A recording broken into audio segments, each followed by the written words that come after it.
show captions. This will show you a live transcript if you would prefer to read the webinar as Serena is presenting. And then if you do have any questions, please can you pop them in the Q&A box. By all means, if you have any if you want to have conversation between yourselves or you've got any comments throughout the webinar, pop them in the Zoom chat. We'll be keeping an eye on that, and Ren will be replying as we go.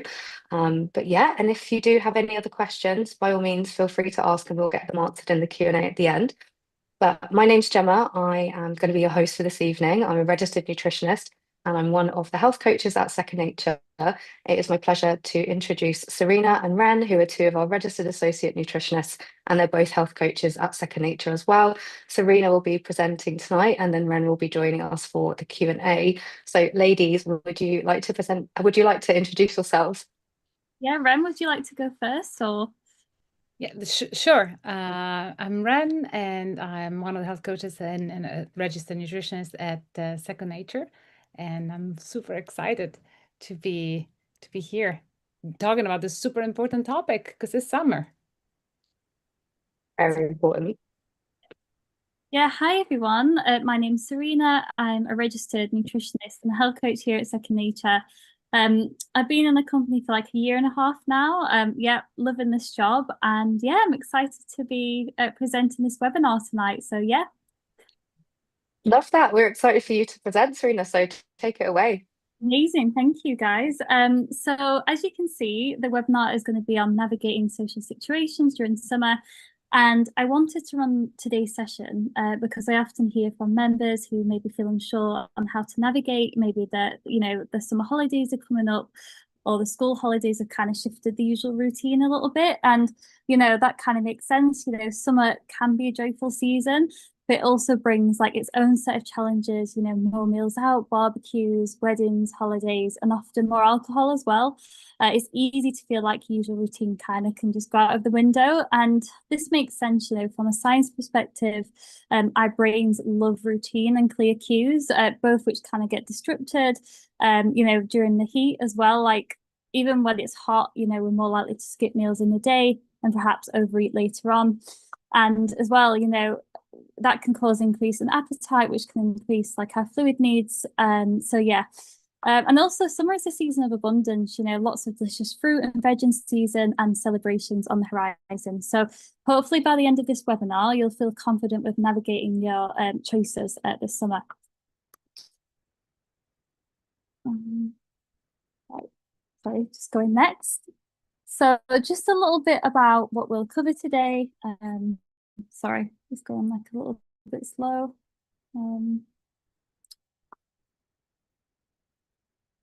Sorry, guys. Little technical difficulty there. Right. Just in terms of what we'll cover today, we're going to start by exploring why making healthy choices can be particularly challenging during the summer period. And then I'll dive into the science of hunger and eating behaviours, highlighting how hunger isn't always driven by physical need, but it can also be influenced by external factors around us. Also, a little bit on the all and often thinking, some practical tips and strategies, and then finally, we'll have the Q&A at the end. So if you do have any questions, please feel free to ask. We're more than happy to answer any questions at the end of this webinar. Right then, just before we get into the presentation, I just wanted to share a little bit more about what we do here at Second Nature. So we exist to help you create healthier habits so you can lose weight sustainably and keep it off in the long term. We're here to change minds about losing weight and help you make realistic changes to your lifestyle without counting calories, fads, or restricting entire food groups. We're not about a quick term fix, we're here for long-term gain, and we use behavioural science to retrain your mind to make healthy choices automatically so that these stick in the long run. And our webinars are just one way of educating everyone to make more informed choices. And we know that many of you on the call here will already be members at SN, but for those of you who aren't, I'd recommend you checking out our website to find out more.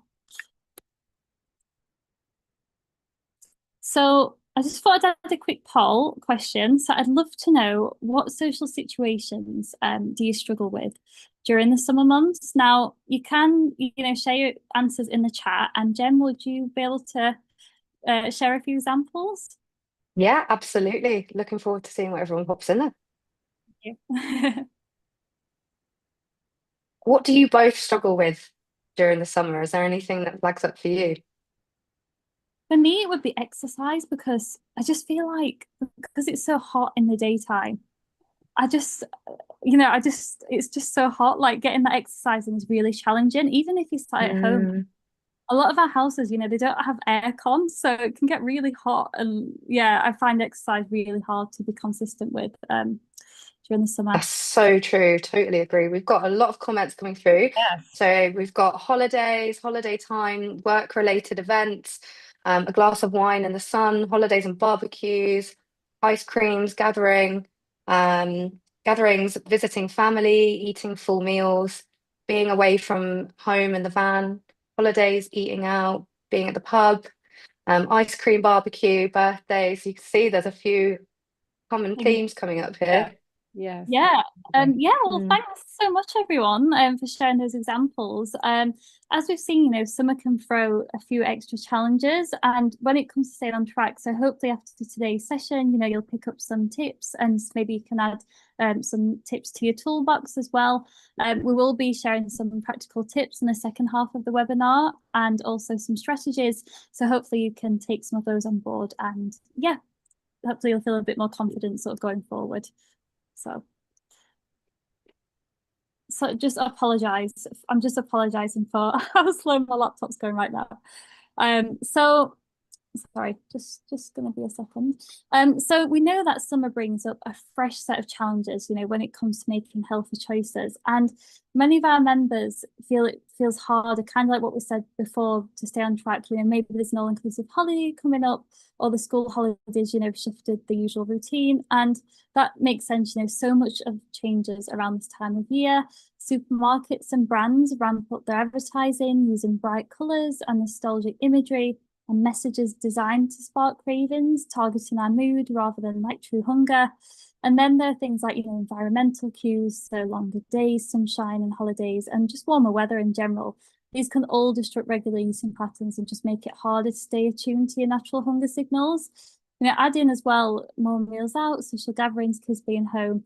It's easy to see how your structure can kind of go out the window. But if healthy choices feels more effort for you right now, you're absolutely not imagining it. It's not necessarily a lack of willpower. These external cues are powerful, but once we become aware of them, we can take simple, realistic steps to feel more in control. So just a reminder, this isn't about being perfect, but it's about staying connected to your body, and making sustainable long-term changes that work for you. So I thought I'd just share a few examples here, and this is just a few of our members' stories, and maybe some of you may resonate with these on the call. And this is another reason why I've decided to do this webinar today. So one member said, I'm at a 4-day wedding in Devon, so it's a bit difficult to be good. A bit worried to go to Cyprus next weekend for 2 weeks, hoping to be able to have lots of Greek salads and stay on plan as much as possible. I find food difficult to resist when visiting a new place or country. And, my area of weakness is social and celebration settings. So if you do find you resonate with that, you're absolutely not alone. I think many of our members have felt this way. Even I felt like this at time, especially being a foodie as well. You're often like sort of drawn to food, and like when you go on holiday, you're sort of thinking about food before you've even got there. But yeah, you're definitely not alone in that. So yeah. And now I just wanted to share, why is it challenging then to navigate social situations during summer? So, sorry. So we know it can lead to this type of thinking, all or nothing thinking. So you may be thinking, I can't stay on track, on holiday, what's the point? If I'm not exercising every day, I'm failing, or one barbecue or ice cream has ruined all my progress. You may even be thinking, it's summer, I've already gone off track, I may as well start again in September. Now, I know from my coaching experience, this all or nothing thinking tends to show up a lot, especially during the summer months. And two of our wonderful colleagues, actually, Ellen and Jen, just recently ran a fantastic webinar on this topic. So if you do find yourself struggling with this type of thinking, I would highly recommend checking out their webinar, as we go into much more detail on this. But yeah, I just wanted to briefly touch on it, as it is something that crops up during this time of year. So firstly, let's understand what's happening when we fall into black and white thinking. So this mindset, leads us to label things as either good or bad, with no room really for anything in between. And so when we do something, you know, that we've judged as bad, like eating a slice of cake or skipping a workout, even overindulging on holiday, we instantly feel like we failed, because in that all or nothing mindset, you know, anything less than perfect equals failure. But that's simply not true. And just because you can't give it 100%, you know, while you're on holiday, doesn't mean all is lost. I know it can feel quite disheartening as well, you know, if you feel like you're not making progress, but there's always small tweaks that you can make. And sure, you know, you're not at home and you don't have full control over your surroundings, but that doesn't mean, you know, that you're powerless. Even if you can give it 40 or 50%, that's still progress, and it's much better than giving it 0%. And it's about doing what you can when you can, and letting go of the idea that you have to be perfect in order to make progress. And what I'd like you to do instead is try reframing these types of thoughts. So instead, what you can do is think, you know, enjoying a meal out is part of living well. I'll choose something nourishing next, or movement on a holiday still counts, you know, a swim, a walk, or dancing at a barbecue, you know, it all adds up. Sorry, I may have eaten too much on holiday, or may have eaten too much this morning, but I can still have a balanced lunch and dinner later on. So once we shift from this all or nothing thinking, the next step is seeing how we can sort of fit this into the bigger picture. So yeah, now I wanted to touch on the science of hunger and eating behaviours.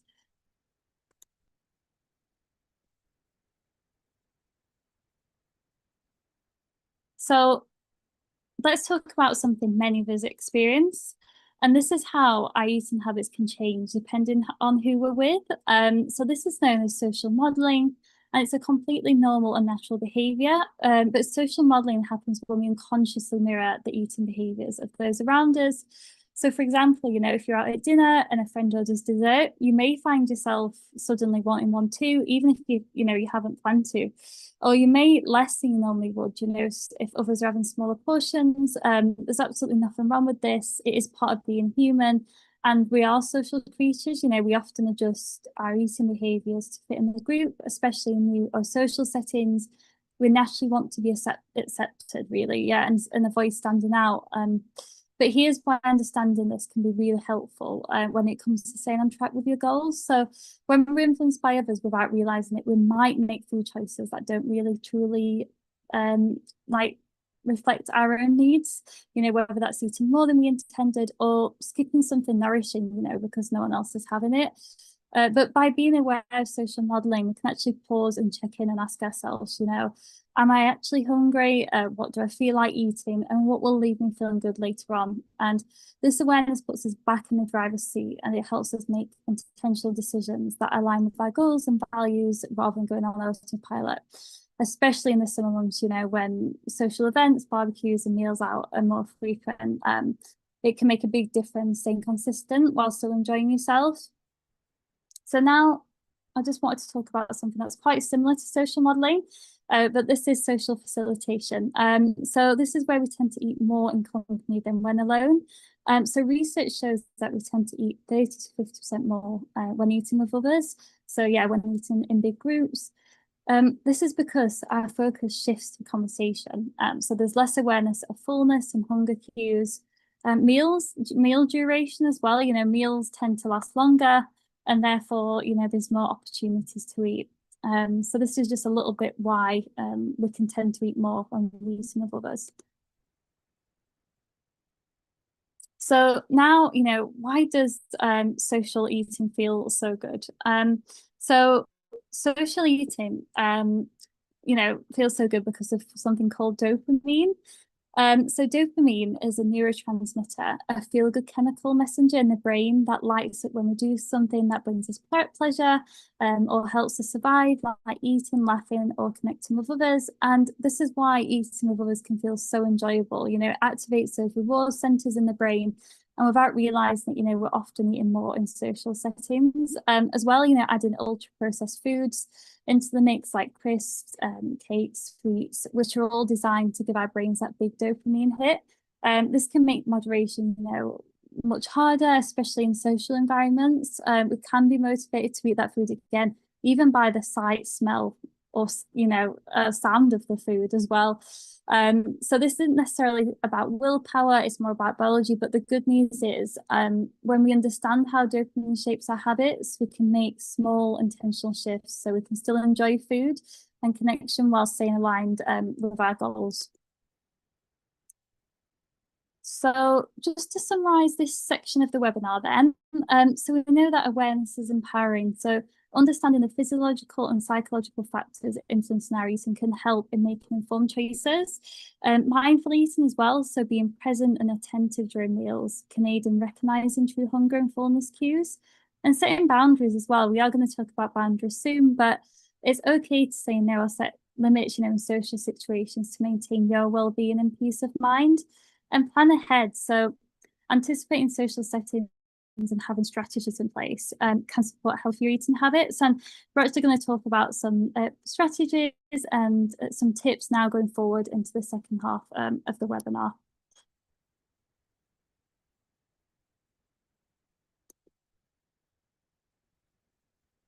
Right. So now I'm going to talk about navigating social situations during summer. So let's explore how you can enjoy a holiday like an all-inclusive trip without feeling like you're undoing your progress. So one of the best things you can do is simply slow down and savor the experience. Now, this is just something that we recommend at SM, but there's no need to cram everything into the first day or meal. You've got plenty of time to enjoy it all. For example, at breakfast, one day you may go for fruit and yogurt and pancakes. The next morning, maybe it's cereal and eggs, and the day after it could be, meat and bread. And that way you get to enjoy a wide variety of delicious foods over the course of your holiday without feeling like every meal needs to be a feast. Because I know, like, when I go to a buffet, like, I don't know, I just see every single food in sight and I'm like, I need to put that on my plate. And as well, don't forget to stay hydrated, aiming for 6 to 8 glasses of water a day. Try to include fluids with each meal as well, if you can, to help your body feel its best. And we do recommend aiming for 3 balanced meals a day. This will help, regulate hunger levels and prevent extreme hunger and overeating later on. So we're less likely to reach for those quick fix snacks later on. And before attending a social event, plan and prepare some healthy meals on the day of your event if you can, if possible. And if you are going to a restaurant, perhaps you can check the menu beforehand, so that way you can pick something healthy, and that way you're more likely to stay on track with your habits and goals. Right, now the balanced plate model. So I'm sure, many of you may have heard of the balanced plate model, but the balanced plate is something that we do recommend here at SM. And I'm sure if you already member here with us or you're on one of our programs, you're already familiar with this. But the balanced plate can be really helpful. And the balanced plate is not a strict rule, but it's rather a flexible guide. It's there just to ensure that we're eating in a way that supports weight loss and helps us stay on track with our goals. So think of it as more of a visual guide to structure meals, like even when options, are less predictable, like a buffet, or say you're at an event or something like that, or even at a wedding, if you can, aim to fill half of your plate with non-starchy vegetables. So that could be leafy greens, peppers, tomatoes, cucumber, a quarter of your plate as proteins. That could be chicken breast, fish, tofu, or eggs. A quarter of your plate as well of complex carbohydrates. That could be, whole wheat pasta, sweet potato, brown bread, or quinoa. And as well, as part of our guidelines, we do recommend a source of fats. So that could be, olive oil, avocado, or nut butter.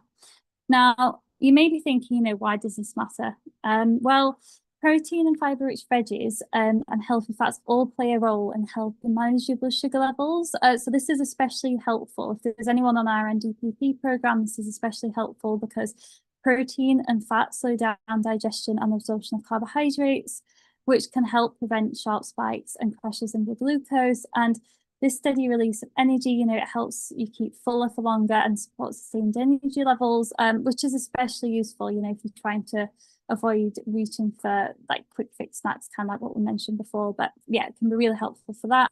So even if you're out of your usual routine, using this model can be really helpful for staying on track without feeling too restricted.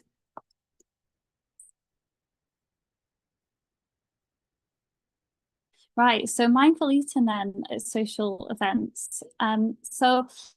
Mindfulness is all about slowing down and bringing your attention to the present moment. So when it comes to food and drink, being mindful helps us become more aware of what we're eating, how much and why. So over time, this awareness helps us stay in tune with what our body truly needs. And one powerful strategy for this is simply just slowing down at mealtime. So at social events, especially, it's easy to overeat while chatting, standing, or just simply getting distracted. And, before we know it, we've even eaten probably more than we intended, and we might not have even fully enjoyed it. And that's where mindful eating comes in. It's about being present with your food, noticing how hungry you feel, and paying attention to flavors, textures, and your body's natural signals of fullness. And before attending an event, plan and prepare healthy meals on the day if possible, surrounding the event, kind of like what we mentioned before. And also, if you can, shift the focus to socializing, engage in the conversation and enjoy the moment. And that can actually take the focus off food and help prevent, overeating. And, save yourself what feels right for you, not what others are having. Your body knows, your body best. So do what feels right for you. And as well, if you can, enjoy a glass of water with your meals and sip between mouthfuls, and, be kind to yourself. One meal won't undo your progress. It won't derail your progress.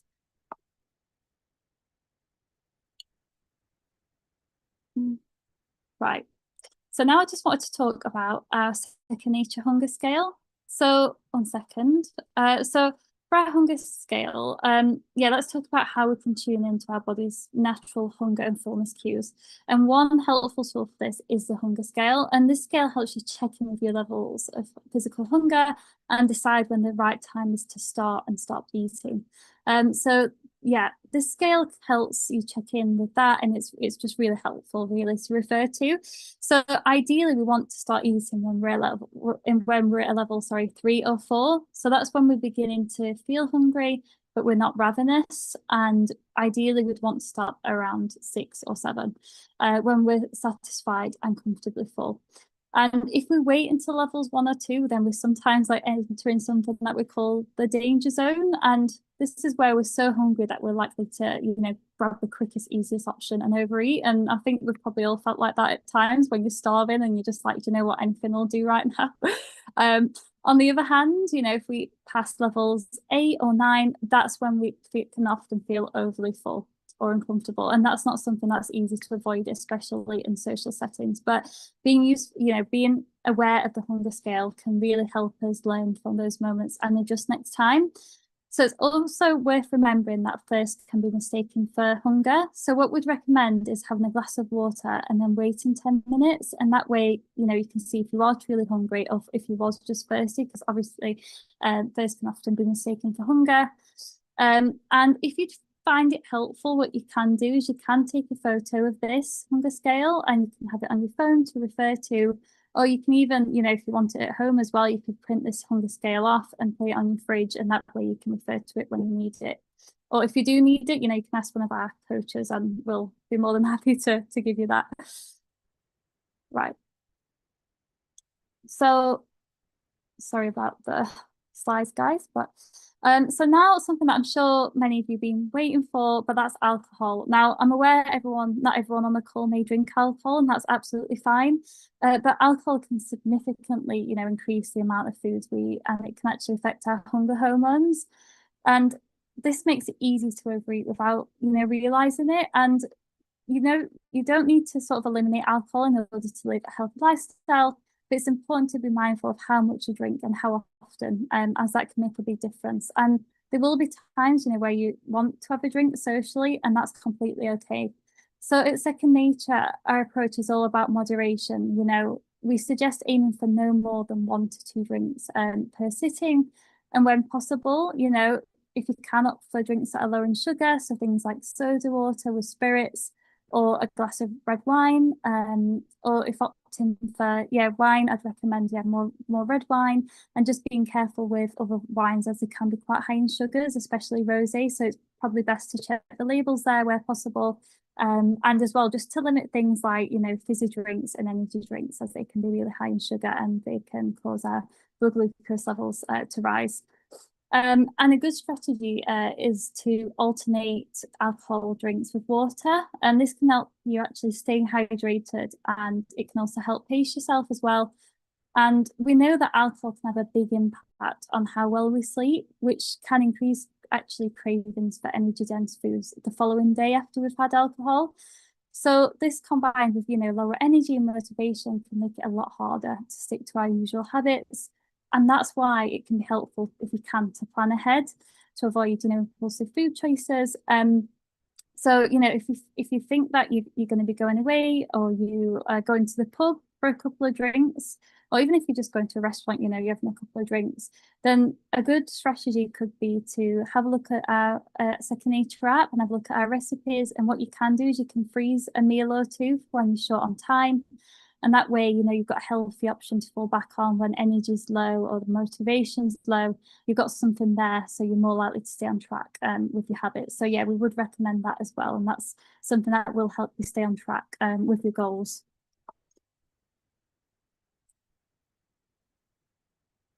Right then, dessert swaps for a balanced approach. So yeah, you may find yourself, wanting a dessert every now and then, that's absolutely fine. You're absolutely welcome to enjoy your desserts. There's no need to completely cut them out. The key is to enjoy them mindfully. Some days you might feel like having a sweet treat, other days, you may not, and that's totally okay. And you can even share a dessert with someone, like we mentioned before, but that way you get to enjoy the taste without having a full portion. And we know, few things say celebration quite like a slice of cake. And while these foods are delicious, their appeal often comes from the high sugar content, and they're also kind of made with refined flours as well. And, we don't recommend it for every day, but if you do fancy it every now and then, that's absolutely fine. There's no harm in having them occasionally. But if you do want a healthier option, then perhaps opting for something like the homemade banana bread. Now you can find this recipe in our Second Nature app, and this is a great one because it's so super delicious. It's a really popular one with our members, and it also stays for a few days, so it lasts quite a while. And this can be a great dessert to take, if you're going to someone's house for dinner and you want to turn up with some cake, so you want to feel like included, that can be a great option to opt for. Ice cream then, yeah, ice cream is so delicious and so tempting in summer. It's cooling, it's somewhat refreshing, but it is quite energy dense. So where possible, if you can opt for the frozen yogurt bar, that would be a healthier alternative. So frozen yogurt bar, it's better because you're getting the protein and fats from the yogurt, but you're also getting the vitamins and fiber from the fruit. These can help with blood sugar management, but it can also help us feel fuller for longer. And it's also refreshing as well. But if you do fancy like your favorite ice cream, like every now and then, like if you fancy a Cornetto or a Magnum, or any of your favorite ice cream really, then it's absolutely fine. Occasional indulgence is okay, and enjoy your desserts mindfully as part of a balanced, flexible mindset around food.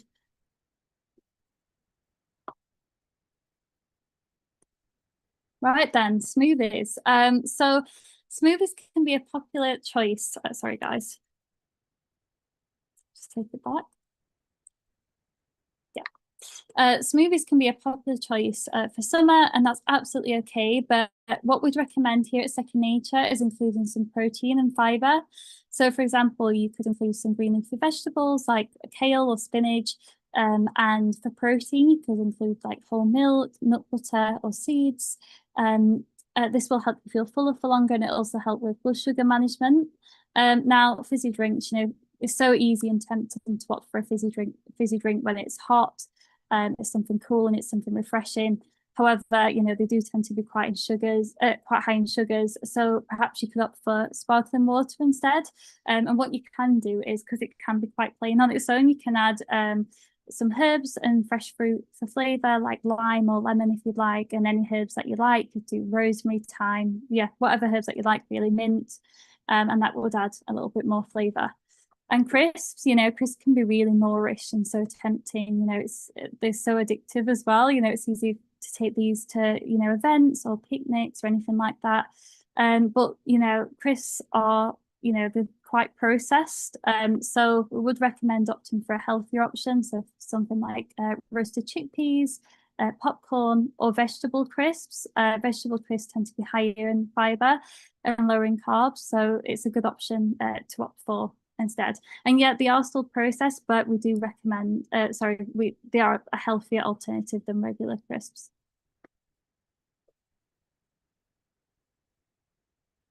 Right, boundaries then. So I just wanted to add this in because I'm aware that it is something that comes up quite a lot, especially, Easter, any type of holiday, really, holiday season, Christmas, Easter, summer. So I just wanted to add this in because I do think that it would be helpful. But social pressure can, often override our personal goals, especially in group settings. So saying yes to everything, might seem easy in the moment, but it can often lead to making decisions that could lead to regret or discomfort later on. So peer pressure is something that's very real, and we can feel like we need to eat and drink what everyone else is having, just to fit in. But the truth is, we don't have to, and that's where setting boundaries can really help, So you're not saying no to people, you're saying yes to yourself and what feels right for you. And even if you feel a bit uncomfortable at first, say you're not used to setting boundaries, then, don't worry. I know it can be really hard, especially if you're worried about letting people down, but the more you practice this, the more it will get easier. And if you're unsure, what you can do is try taking a smaller portion and enjoying it mindfully. So you could take a smaller portion of a dessert, or so that way you still feel included without losing a sense of control. And you might even find it helpful, to eat a balanced meal beforehand if you're unsure on what food is going to be available wherever you are, whether that's a party, a wedding, so any social event really. So yeah. And remember, you're allowed to enjoy yourself and still honor your goals. Boundaries aren't necessarily about restriction, but they're about doing what's right for you. So. Right then, just to summarize the webinar then, so you don't have to be perfect or good at an event, you can just be present and enjoy the company. Food is part of the event, but it's not the whole event. And it's okay to feel pressure or guilt. These feelings are completely normal, but just remember that feelings of guilt don't define you. So you're absolutely fine, to carry on, just put your best foot forward and, carry on with your goals and you'll be fine. And just remember as well that you are in control of your choices. I know it's easy to feel like we're kind of out of control if we're not in our usual surroundings or we're going to someone else's house. But even if you say, could I have a little bit of extra salad or vegetables on my plate? Or perhaps, like we mentioned before, you go with the banana bread and you sort of have a slice of that rather than a piece of regular cake. Every small choice, adds up to progress. And remember, progress is a journey. It's not a single moment. But yeah, that's it for the webinar. But yeah, thank you so much, guys. Thank you for listening. I hope that was helpful. And sorry about my slow internet and technical problems. But yeah, thank you so much. And we do have some additional resources here for you to use. So what you can do is you can scan this QR code and it will take you to some articles that I've put together. Well, I haven't put them together, but I've kind of like shared them in this document folder. So you can refer to them later on and yeah, hopefully they'll be helpful for you. And yeah, now we're going to move on to the Q&A section of the webinar. So I'll stop sharing my screen and yeah, we'll move on to any questions that you might have got. Oh, amazing. Thank you so much, Serena. That was, you're like nodding your head the whole way through. I was like, that's actually going to come in really, really handy. I think especially what you were saying about setting boundaries, it can be so easy when you're in social situations to just say yes and just take things because you don't want to come across as rude and you want to be polite and then you might end up eating and drinking more than you want to. I think that can be a really tricky one to navigate. Even to this day, I think it's always going to be easier said than done. We haven't had any specific questions come. Oh, actually, we just had one come through. Someone has said, in the hotter months, my body swells up. Do you know why that is and what will help? I drink plenty of fluids. So I think it's really common to experience water retention in the heat. You can do, I would say one thing that's really helpful that I find quite helpful is stretching. I don't know if anyone's tried this pose before. I don't know if either of you have, but there's something called the legs up the wall yoga pose, which you you lie with your back to the floor and then you have your legs up against the wall, and it just helps to reduce some of the tension. So if you find that your legs swell up in the heat, it can really help with that. And also I think it's natural if we're drinking more, and think about salt intake as well. I think if we have a lot of salt in our diet, that can contribute towards water retention. Oh, So maybe keep an eye on that. as I, I, well. yeah, sorry. I was just going to say, in the hot weather, usually also our body tries to cool itself. And so it does that by expanding blood vessels and so sending more blood to the skin. This can cause also more fluid retention. And so we are drinking more because we're hotter and we're thirstier, and the heat expanding our blood vessels makes everything moves more slowly. So sometimes also, it's going to sound a bit counterintuitive, but going upside down, like laying just maybe on the floor, especially if it's a cold floor with our legs up, can also help a lot with water retention, which I find most often happens in the feet and in the hands. Mm. Especially if we're walking around all day, or we've got a job that, I think it's different if you're kind of sitting down a lot of the day, but then sometimes that's worse because then you don't have energy and you're just really hot. But if you've got a job where you are walking around a lot, I don't think you realize if you're standing on your feet how much the heat can impact you. So that's a really, really good tip, friend. Yes. Yes, absolutely. So I was looking at the webinar chat, and I've noticed that few people. I will share actually a recipe for a wonderful frozen yogurt bar, which is fantastic. And somebody, yeah, I um, would say with the recipes, so a lot of these will be available to our Second Nature members. So if you are a member, you can go on to the recipe section in the app, and then you'll be able to see that. But if you go onto our website, there's also a section where there's some recipes on there as well. So I'd recommend checking that out, and you can see. Also on our Instagram and our TikTok, Rosie, it puts together some incredible recipes. So definitely check those out, because don't know if you saw, she made like a tray bake the other day. It was like a healthier sticky toffee pudding. I was like, oh wow, that is getting tried, definitely. absolutely. Also, as well, the cookbook. If any of you have got the cookbook, if you're members, Second Nature, you will have got our cookbook. So a lot of our recipes are in the cookbook as well. So you can refer to that if you need. Fab. Also, Ren, just to let you know, when you're sending comments through, it's only going to the hosts and panelists, so you just need to switch that to everyone. So I'll just copy and send that. Thank So I've you. just sent the frozen yogurt bark in the Perfect. chat, so you Thank guys should be able to see that now. thank you. Teresa said the Second Nature recipes are great. Carol said I have the cookbook. It is very, very good. It is. It is. Um, Someone has said, so Andrea said, people bringing unhealthy food into the house is my problem. I'm trying to avoid and count to 10 first. Yeah. What would be your thoughts on that, Serena and Rand? Well, there's a couple of options, I suppose. The first one would be to put them as far as possible out of reach. Let's say Out of that sight, out of mind. precisely, because the truth is, often I find that with the members that I coach, there seem to be a special secret or a special formula to avoid temptations, and the truth is that not having them around is the key. And then, if they're around, then acting compassionately towards ourselves, because sometimes we just feel that we we love that whatever is the food that has been brought to us, and so we can, with moderation and with mindfulness, as Serena was saying, actually enjoy it, just enjoy a smaller piece that we would normally. And sometimes I personally actually ask people to, because I think that making sure that people know that your goals and what your goals are, especially with family members, and that you want to be aligned with your goals.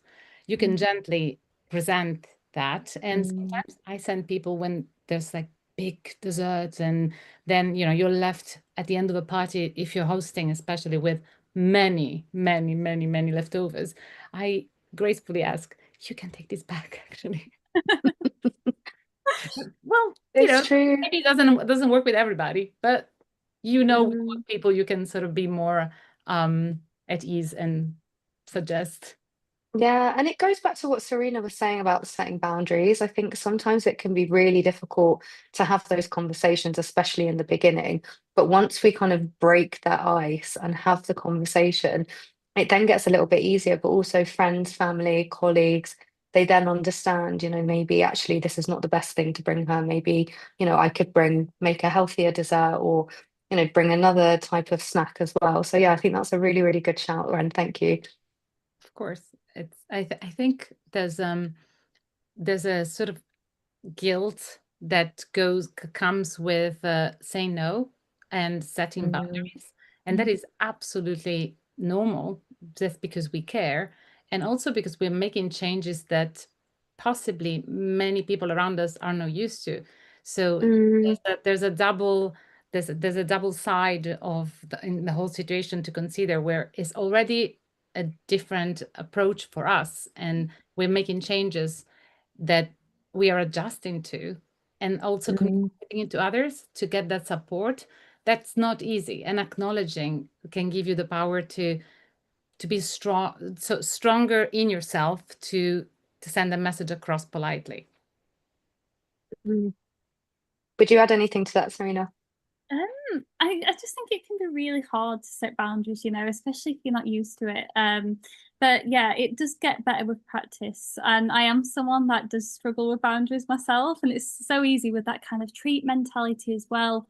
Often people will be like, it's just a piece of cake, or why not just have another sliver? But it's, just Mm, maybe explaining why you're doing it as well can be really helpful. So for those on the NDPP program, explaining why you don't want the cake, or you want to just have yeah, it, can be really helpful, because then they can kind of understand, okay, actually she's got risk of type 2 diabetes, and hopefully they'll be able to show some compassion and some empathy for you with that. But yeah, it definitely does take practice, but it does get easier with time, definitely. absolutely. And just for anyone who is wondering what on earth the NDPP program is, it's the National Diabetes Prevention Program. So we look after a lot of NHS members who are pre-diabetic or who have diabetes. So I think especially for them, the this time of year can be really tough because these foods, a lot of them that we have at social situations, alcohol, they're high in sugar, they're processed, and it does almost derail people. Even, I think, especially the first few weeks when you're trying something new and you're really motivated and you're in the good swing of it, sometimes it just takes that one thing, and then you almost feel like you're being pulled back into old habits. So I can totally understand why people struggle with that. And it's a physiological thing, right? We have these foods and we drink these drinks, and then afterwards, the next few days, we're like, oh, I need more of these. So it can be really, really difficult to manage. So I think that self-compassion in and just doing what you can, even if it's really small, can have a massive impact. Mm. Oh, Absolutely. Wendy's just said I'm on the program for pre-diabetes. It's an amazing program. Glad you think so. And Anne has said, I always ask guests if they would like to take food home, which helps take temptation away from me. Yeah, great idea. Great idea. I think it can be really unfamiliar, right? To say, because if someone brings you food, it's almost like some people will look at it as like a form of love and a form of giving. So if you say, here, take it back, I don't want that, it can be quite difficult. But then equally, if you do it once, then it almost might teach the person who's giving that to you maybe not to do that again. So yeah, definitely agree with that. Yes. In some cultures as well, like food can be a really big thing. And I used to have a friend from Japan, and every time she used to meet me, she came with like a packet of noodles or something, because it's Oh, kind of traditional to come with some food or some kind of gift. I think when they see maybe friends or family, they don't really go empty-handed. So yeah, like I always found that really difficult. But yeah, definitely. and sometimes as well, if you're seeing someone on the odd occasion and they've brought that to you, sometimes it might just be easier to accept it and then, re-gift it maybe if you don't want to have it. Um, That's Also, I just wanted to say, because I can notice people keep raising their hands, we yeah. can't see anyone on the call. So if you do have any questions or comments, please pop them in the Zoom chat and then we'll be able to answer them in there. Just because I don't want anyone to feel like we're ignoring anyone. But yeah, oh, Corinne said, oh, she's on the National Diabetes Prevention Program. She said, me too, loving it. Was scared it was going to be low fat, fat free. None of that. but loving the content of the meals and cooking from scratch. That's another thing that I think people get really scared of as well. Like, besides talking about sugar, is eating fat or like foods containing fat. There's still a massive myth around fat making you fat, and people avoid it. Do you notice that when you're coaching? A lot, yeah. I think Yeah. members do tend to be afraid of fat. And I think, that comes from media as well. Like lots of magazines in the past would say, fat is bad. And they would also, also kind of like make it that fat is just like really bad for you. It's like your enemy and that you should avoid it at all costs. But actually, fat helps us Mm. fuller for longer. And it also helps, adds flavor to our food as well. So yeah, it's actually important to include fats, and we do recommend that as part of our balanced plate, kind of like what I talked about before. But yeah, definitely it's fine to have fats as part of a healthy, balanced diet. And if we apply that to social situations, if you are at a buffet or barbecue, because let's face it, a lot of us are, adding something like, halloumi, or I can't even think of anything now, but say halloumi, for example, if you're having some of that with some chicken, which is your source of protein, then you're having a bun or you're having a wrap, that's really going to help to fill you up. So, sometimes when we go to buffets, we tend to pick a little bit of everything, and they can often be a lot of beige foods, which tend to, give us a lot of energy. And the next thing will be zapped, and it's like, I feel absolutely knackered. So then we, go back to the food to try and pick us up again. So, yeah, I think it can be really tough, but just keeping that balanced plate in mind when you're at buffets, when you're at barbecues, when you're going out for meals, especially if you're eating al fresco, having that balanced plate in mind can just help you to, I don't know, get used to just putting together those different nutrients, because it will support your health, but also it'll help you figure out what's going to support your mood, your energy levels, and even your sleep. So, yeah. It is actually very true that sometimes people misunderstand how we can approach a diet that includes fats, where we should call it dietary fat, and worry more about as we keep reminding throughout the program, because it's a hard concept it's hard to unlearn this, because we went through Mm, a huge in the 70s and 80s campaign on low fat, and sugar was never out there. In fact, carbohydrates in general were never out there, which are super important for us. It's just how we're eating them and the quality of what we're eating. I can see people are so surprised when they come in the program and then they look at the mm, recipes, and there's plenty of testimonies of where yeah. But it makes a is it any difference. wonder? Is it any wonder, because a lot of people have grown up with diets, and God, how many diets, multiple diets, to try and like lose a few pounds and do this, but in the process, nobody's learning about what good nutrition is, and what it is to eat well and actually understand. So people will get told without maybe doing the research themselves. So if they go to a certain place, might promise, you can lose 2 stone in a week. People will go, wow, that's great, but then what are you doing to your health in the process? So I think that's the beauty of second nature, isn't it? Like, we teach people to understand what different nutrients are and what they're doing for you, because I don't know about you guys, I don't know about anyone on the call, but the more that I find out about how different foods impact me and how I feel, I'm more likely to eat more of them.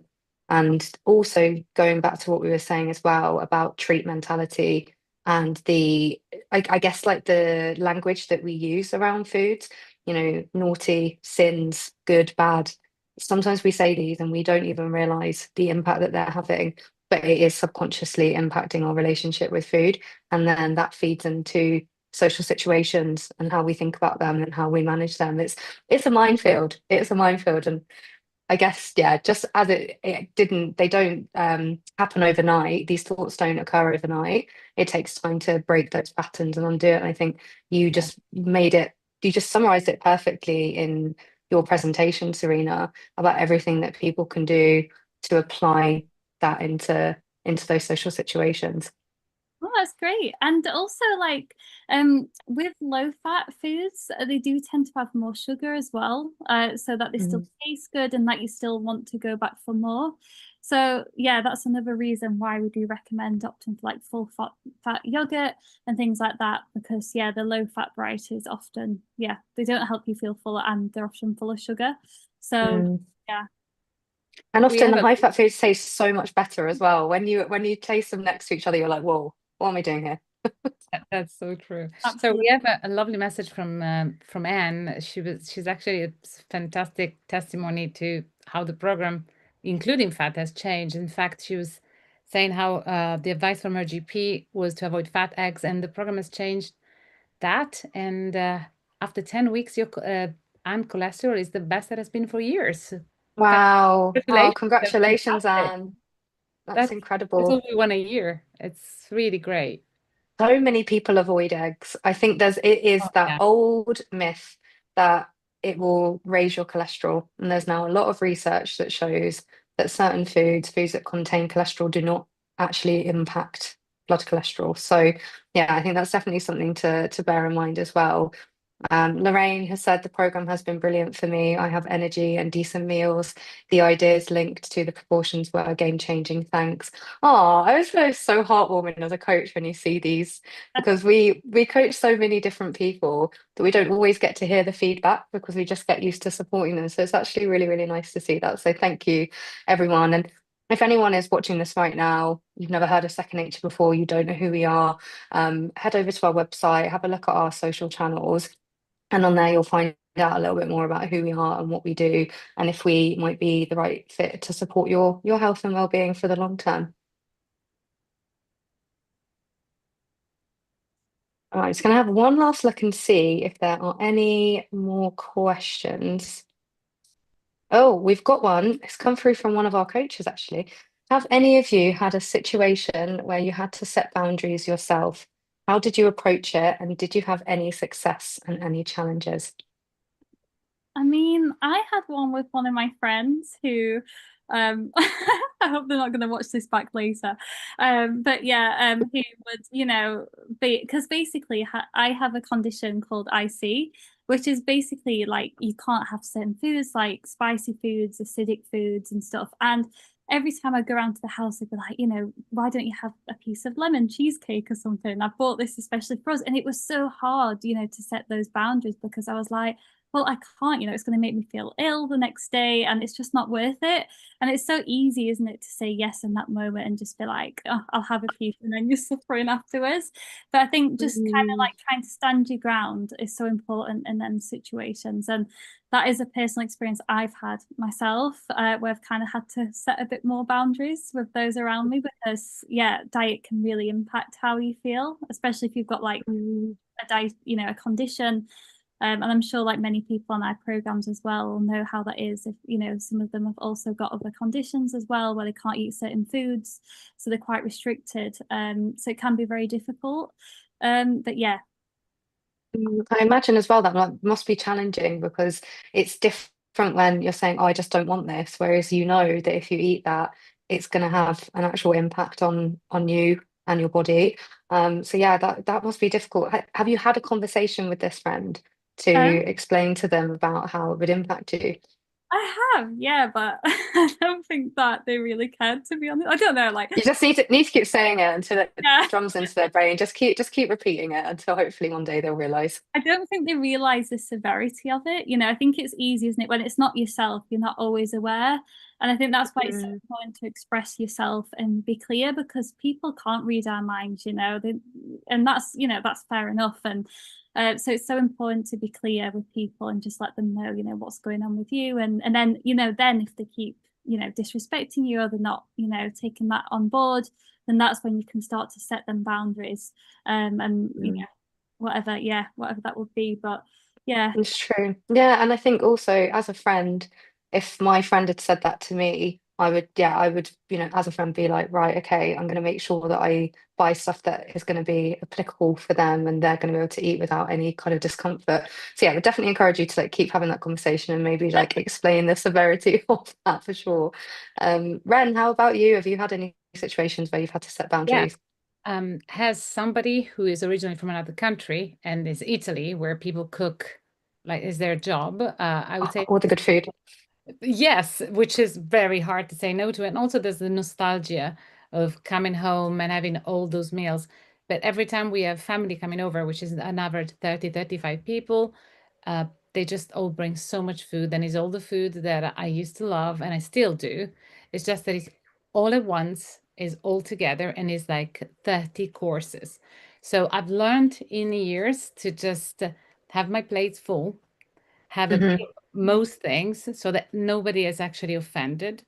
And of course, I enjoy it, but I eat to a point I don't want to be over full. And it's impossible because the amount of food is impossibly huge. Mm. So You're I've like learned. an 11 on the hunger scale. Yes, truly. And so that took practice. And so I walk with my plates full, and everybody asks you, "Did you try this? Did you try what I brought? Did you try my food?" Which I'm sure is something that everybody can probably relate to, especially when you have weddings and barbecues and picnics. Mm. And I always say like, "Oh yes, I loved it." And I try to keep my plate full as I'm walking around, and I have a moment to finally enjoy it. But I want to make sure that everybody's seeing that I'm taking longer to finish my food so that Mm. people don't keep coming and ask you, "So what do you think?" And then obviously eventually I say like, absolutely. And I can't wait to have it again for breakfast. Um, Yeah. yeah. I can imagine that's really tough. Like Italy, Italian food is just the best. So I can wholeheartedly understand where you're coming from with that. The ice cream is Um, the hardest. so I think we've probably got enough time for one more question. So we've got, so Teresa said, do you think that calorie counting helps? Ooh, that's a tricky one. We probably get asked about calories Mm. constantly, don't we? Mhm. Mm, Yeah, so I was we going to say Teresa, Serena. Oh, Yes. right. Yeah, we don't really recommend calorie counting as part of the program and as part of our guidelines, just because it kind of makes you look at food all as the same, whereas like each food group offers, nutrients, protein helps us feel fuller for longer, fiber is so important for our gut, and also helps us feel fuller for longer. And fat as well, fat also helps, and it's so important to make sure you're getting all of those food groups. And yeah, we just want to make sure that you don't have sort of a restrictive idea of that, and we just don't recommend calorie counting. Really, do you have anything to add, Jem, on that? I would totally agree, and I think that's one of the reasons why we recommend the 3 balanced meals a day, because when you are getting a balance of protein, fat, complex carbs like the fibrous carbs and your veggies, you're helping, like you said, to fill you up for longer, but it's helping with that sustained energy. So your meal should really keep you feeling full for 3 to 4 hours at least. Yeah. Because what happens is with calorie counting, people will look at certain foods. So, you could have 100 calories worth of sweets or 100 calories worth of nuts. And, calorie for calorie, they're exactly the same, but nutrient wise, they are completely different. You might have those 100 calories worth of sweets. They're going to, give you a bit of energy for 10 minutes, and then you're going to be hungry again. And then you eat more and more and more. So then you find that people actually end up eating so much throughout the day just to help them feel satisfied, and energized and all of that kind of stuff. Whereas if you have your balanced meals, it helps with cravings, it avoids lots of extra snacking, which actually supports your energy intake overall. Um, Kirsty's just mentioned about fasting as well. So I think it's important to have the distinction between like intermittent fasting, time restricted eating. There's a lot of research now that shows it's called like chrono nutrition as well, which is so interesting. But it looks at the timing of what we eat. So if you eat in a certain window, so say you could have breakfast at 10 a.m., dinner at 7 p.m. So if you eat within that window, that can support things like sleep, energy levels, might help to avoid eating sporadically throughout the day, but it also helps your hunger levels so your body gets used to it. So it might get to 10 a.m. and your body it starts producing the things that are going to make you feel hungry. So then you go, okay, it's time to eat. So I think in that side it can be beneficial. But before I would consider anyone doing fasted, I always say, what's your relationship with food like? What are your stress levels like? What's your sleeping pattern like? Because you need to look at your habits as a whole before you start considering things that are going to maybe not be the best for you. So I'd definitely recommend that. And then last one. So I did say one question, we've answered about four. We'll just do one more from Denise. So should there be a push from the government to advise people on the benefits of cooking healthy, balanced meals at home and ban fast food advertising? Serena, Yeah. Ren, do you want to take this one? Sure. The truth is, I think that there is work happening at the moment in not banning. We can't quite ban foods. Also, there's many lobbies around foods, as we all know, in many countries. But speaking of the UK, it would be ideal if we could just tell people breakfast cereals, the simplest product that we can think of, that we give our children, that we eat all the time, that has significantly more sugar. And this is regular cereals like Special K or bran flakes, and they still have way more sugar that people don't realize. And often, we have to redirect them to different choices. However, I don't think that the government will go as far, perhaps increasing taxes on sugary foods. I think that's been discussed at the moment. But, yes, we should have more programs. And It is, and it's also fantastic. education, things like this. This is why platforms that offer free health education are so important, because hopefully there's been 1, 2, 3 people who have watched this tonight and they might go, Serena's presentation or maybe the Q&A, I've learned something new and I'm going to apply that to my habits. But right, we are slightly over time, so I will say, Serena, thank you so much for a fantastic presentation. Seren, thank you so much for supporting with the Q&A. I hope everyone's enjoyed tonight's webinar, and we will be back with another one next month. So keep your eyes peeled on our social channels. If you want to catch up with any previous webinars, you can go onto our YouTube channel, which is Second Nature Health, and you can find all our previous webinars on there. Have a great evening. Enjoy the rest of your week.